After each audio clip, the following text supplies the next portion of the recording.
Hey, it is Terrific Tuesday. Terrific because it's not Monday anymore. So here's our math minute number 10 for the day.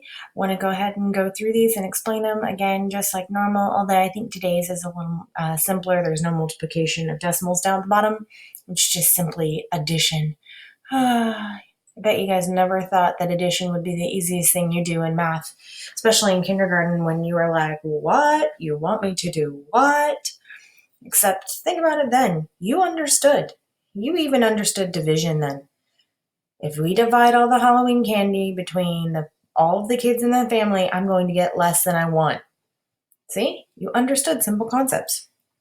Okay, here we go. So which of the following is not? Again, not. They capitalized it so you can't miss it. Not equal to 36. Well, 4 times 9 is 36. So we know A is not the choice because it is equal to 36. 18 but plus 18 is 36. Again, not the answer. 40 minus 6. Ooh, it's 34. They threw that 6 in there to confuse you, to see if they could catch you off guard. But no, we are too smart. He shoots, he scores. Okay, maybe it's not that exciting, but still, we found the answer, I believe. But let's check D. 10 plus 10 plus 10 is 30, plus 6 is 36. So our answer choice is C. Fantastic way to spend our September 1st. Which one of these shapes has 4 vertices or corners? I like to use vertices because that is the mathematically correct term. And there is only one that has 4, and that's A. We have 1, 2, 3, 4. Here we have 1, 2, 3, 1, 2, 3, 1, 2, 3, 4, 5, 6, 7, and 8 octagon. So any 8-sided shape also has 8 angles and 8 vertices. Same with triangles, same with quadrilateral. Which of the following groups of number is in order from, greatest to least? They switched it up on us. So now we're going backwards from biggest to smallest. And if you notice, they're exactly the same groups of numbers that we had yesterday. So we start with 98, go back to 94, go back to 36, go back to 29. It is C. They did try to trick you there because they started with smaller numbers and all of these other numbers are much larger. So they assumed that you would see this group of smaller numbers and automatically think that it is not the correct answer. Complete the chart. If we start with 2 and 2/10 and we add 4/10, we get 2 and 6/10. If we start with 3 and 1/10 and we add 4/10, we always line up the decimals because we have to line up the actual place values. We'll get 3 and 5/10. And finally, we have 4 and 7/10, and we're adding 4/10. 7 and 4 is 11. I bring down a 1 to the 10th place, and I carry a whole 1 over. 4 plus 1 is 5, so I get 5 and 1/10. Okay, again, we have algebra here. This is 28 divided by some unknown number. We could call this number x. So this would be 28 divided by x is equal to 7. With division, I know that the opposite is, or in terms of fact families, 28 divided by x equals 7, or 28 divided by 7 equals x. Well, that's kind of an easier question to solve.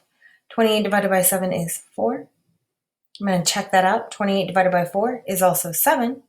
So in this case, what's in the box? It's 4. Complete the pattern. We have 1/3, 2/5, 3/7. Again, we are increasing in our numerator by 1 each time. So 1, 2, 3, and 4. And we are hopping every other number here in the denominator. So we're doing odd numbers. So this will be 4/9. Which shape has the greater perimeter? Perimeter is plus, meaning we go plus around the outside. So if this is 5, by definition, this is 5. If this is 8, by definition, this is also 8. So we have 5 and 5 is 10, 8 and 8 is 16, 10 and 16 is 26 centimeters.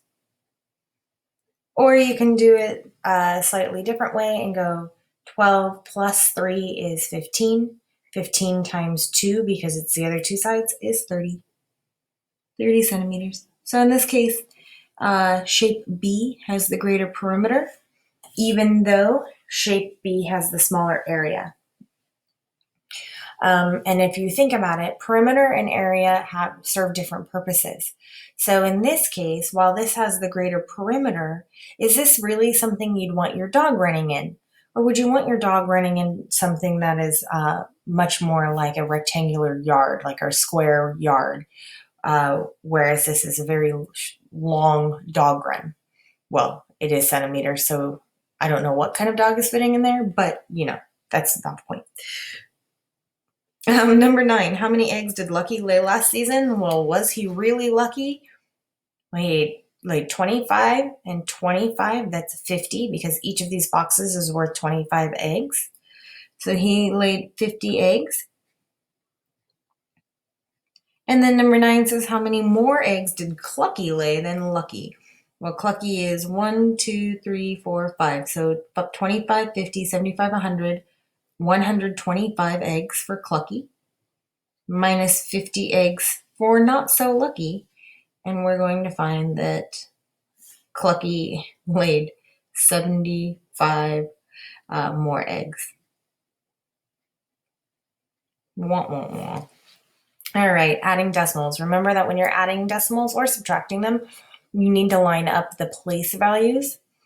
So the decimal should be over the decimal. 3 plus 4 is 7. Bring down my decimal point. 3 plus 2 is 5. 5 plus 6 is 11. Bring down the 1. Carry 1 whole over. We have 4 plus 1 is 5, plus 5 is 10. So this is 10 and 1/10.